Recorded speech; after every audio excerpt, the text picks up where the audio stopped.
Hello everyone. तो आज हम लोग फिजिक्स का सेकेंड चैप्टर करेंगे।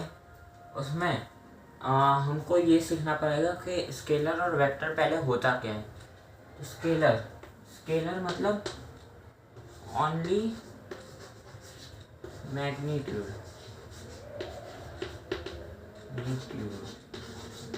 With a defined unit. ठीक है, उसकी यूनिट भी होती है यूनिट। ठीक है, वेक्टर मतलब मैग्नीट्यूड प्लस डायरेक्शन।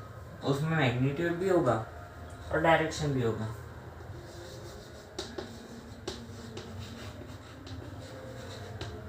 ठीक है, तो स्केलर मतलब ओनली मैग्नीट्यूड और वेक्टर मतलब मैग्नीट्यूड प्लस डायरेक्शन। और वेक्टर को डिनोट मतलब वेक्टर को डिनोट कैसे करते हैं, जैसे कि ए कोई वेक्टर है तो उसके ऊपर हम ऐसे करके इसको डिनोट करेंगे। बी जैसे है तो बी को भी सेम डिनोट कर देंगे। ठीक है, आगे बढ़ते हैं। तो जो स्पीड होती है वो स्पीड क्या होती है, एक स्केलर क्वांटिटी होगी। और जो वेलोसिटी है हमारी वो कैसी होगी, वेक्टर क्वांटिटी। तो ये भी लिख देते हैं एग्जांपल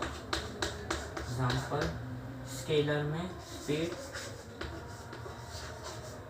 और वेक्टर में वेलोसिटी। ठीक है, अब आगे अगर तो मैं बात करूँ, देखो वेलोसिटी पॉजिटिव भी हो सकती है नेगेटिव भी हो सकती है।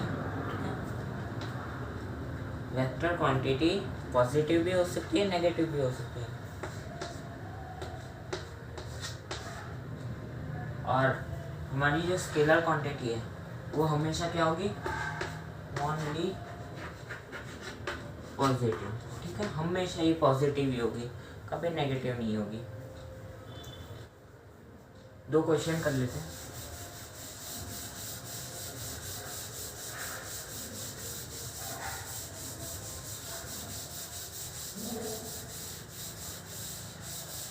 अब एक हमारा टॉपिक है, टॉपिक का नाम है हमारा एवरेज स्पीड।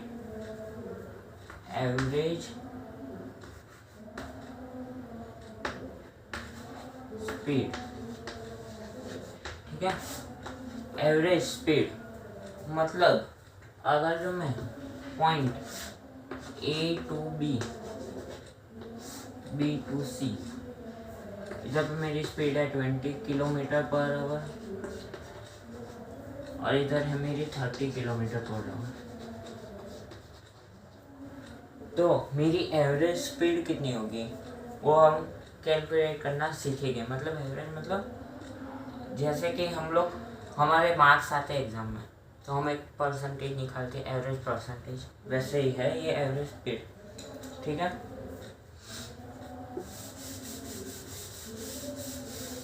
तो उसका फॉर्मूला क्या होगा,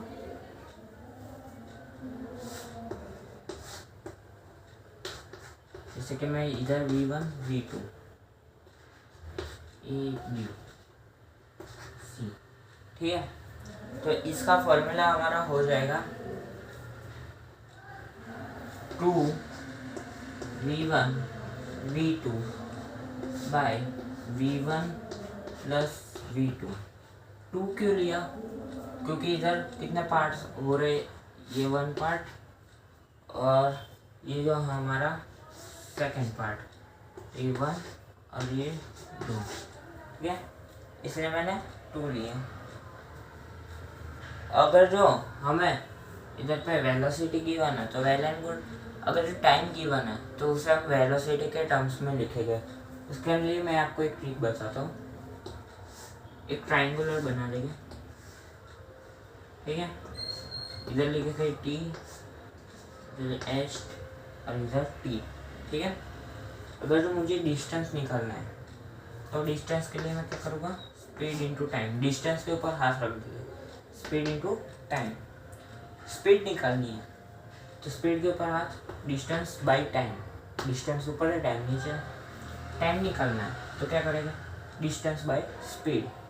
तो वैसे हमें वेलोसिटी ना गिवन हो और अगर जो हमें स्पीड ना गिवन हो, टाइम गिवन हो, तो हम क्या करेंगे, डी बाई एक्स ले लेंगे। डिस्टेंस बाई एक्स ले सकते हैं।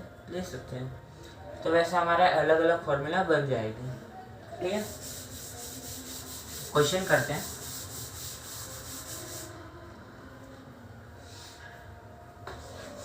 क्वेश्चन है हमारा एक पॉइंट ए बी सी। ठीक है, A to B 40 kilometre per hour, 40 kilometre per hour, इधर 60 किलोमीटर पर। ठीक है, तो इसकी अगर जो मैं एवरेज वेलोसिटी निकालूँ तो 2v1 v2 by v1 plus v2, फॉर्मूले में वैल्यू पुट करेंगे 40 इंटू 60 बाई 40 100। ठीक है, क्योंकि 40 प्लस 60 100।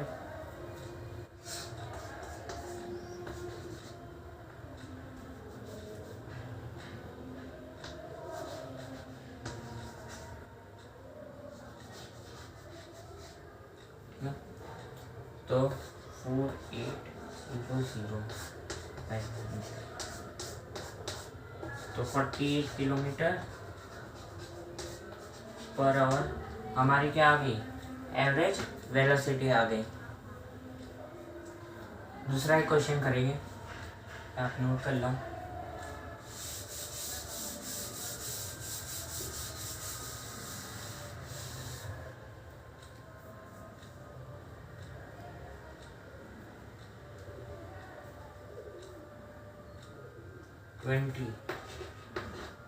मीटर पर सेकेंड, इधर है 30 मीटर पर सेकेंड, और इधर ले लेते 40 मीटर पर सेकेंड। ठीक है, तो अगर जो मैं इसकी एवरेज वेलोसिटी निकालूं तो इसकी एवरेज वेलोसिटी कैसे निकालेंगे, सिंपल है। देखो, हमें डिस्टेंस दिया नहीं है, इधर पे हम वो वाला फॉर्मूला भी लगा सकते हैं, लेकिन मैं आपको अलग ट्रिक से बता रहा हूँ। हमें डिस्टेंस दिया नहीं है, तो इसको मैं x मान लेता हूँ, x और x। ठीक है, तो total distance by time is equals to speed, सबका एडिशन कर देंगे।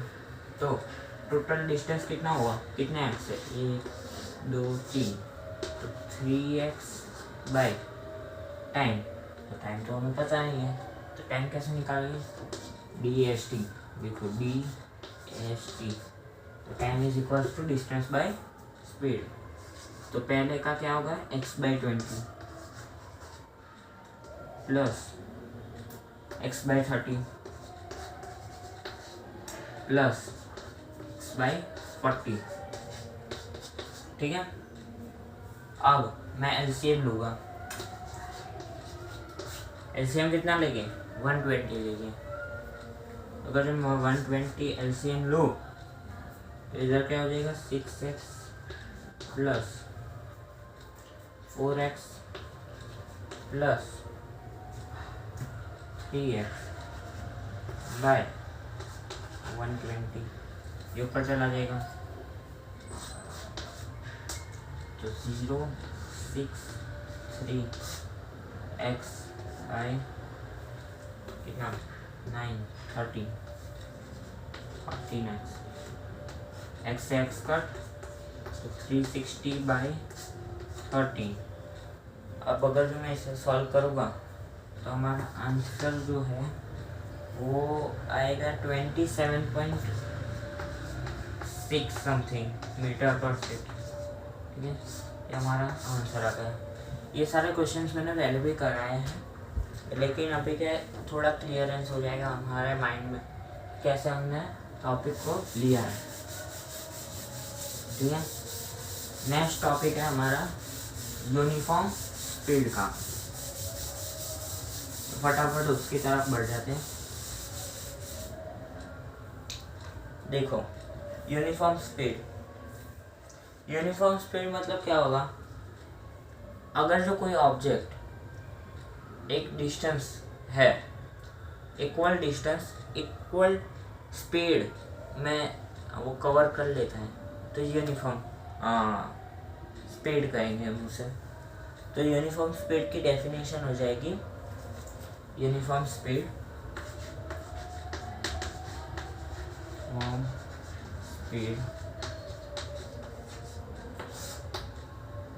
if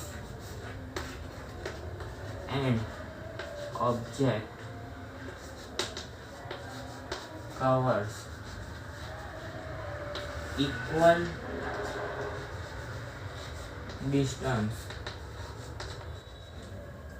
in equal interval of time, ठीक है, इट्स कॉल्ड यूनिफॉर्म स्पीड। देखो अगर जो कोई ऑब्जेक्ट इक्वल इंटरवल में इक्वल डिस्टेंस को कवर करता है तो उसे हम यूनिफॉर्म स्पीड कहेंगे। और इसका ग्राफ कैसा बनेगा, देखो इस तरीके से, ये डिस्टेंस और ये स्पीड, स्पीड इक्वली बढ़ेगी और डिस्टेंस भी बढ़ेगा। देखो इधर स्पीड कितनी है उतना ही इधर डिस्टेंस होगा, तो इधर स्पीड बढ़ गई तो डिस्टेंस भी बढ़ गया, ठीक है। और अगर जो कोई ऑब्जेक्ट रेस्ट में होगा तो ग्राफ कैसा बनेगा, डिस्टेंस सेम रहेगा और स्पीड भी सेम रहेगी, तो उसका ग्राफ कैसा होगा, अरे सॉरी, टाइम सेम रहेगा और डिस्टेंस भी सेम होगा, तो उसका ग्राफ कैसा रहेगा, टाइम बढ़ेगा और डिस्टेंस सेम रहेगा, तो उसका ग्राफ कैसा होगा, देखते हैं।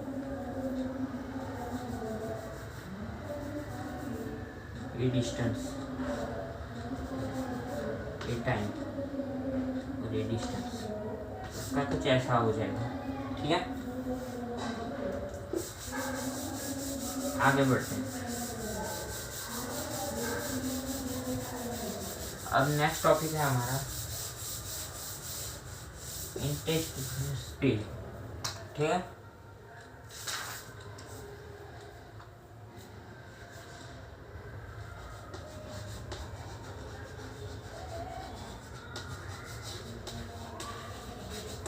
इंस्टेंटेनियस स्पीड मतलब कोई ऑब्जेक्ट है वो ट्रैवल कर रहा है Delhi to Mumbai in 7 hours, तो उसका जो देखो कम लेते हैं हम, तो जो कोई ऑब्जेक्ट है वो ट्रैवल कर रहे हैं अपने स्कूल से होम की तरफ और उसको 5 मिनट लग रहे हैं, तो 1 मिनट पे उसकी स्पीड कितनी होगी, मतलब speed as a particular instant of time, ठीक है, तो उसे हम इंस्टेंटेनियस स्पीड कहेंगे। तो आज के लिए इतना ही, मिलते हैं नेक्स्ट पार्ट में। नेक्स्ट पार्ट में हम आगे भी करेंगे, तो बाय, थैंक यू।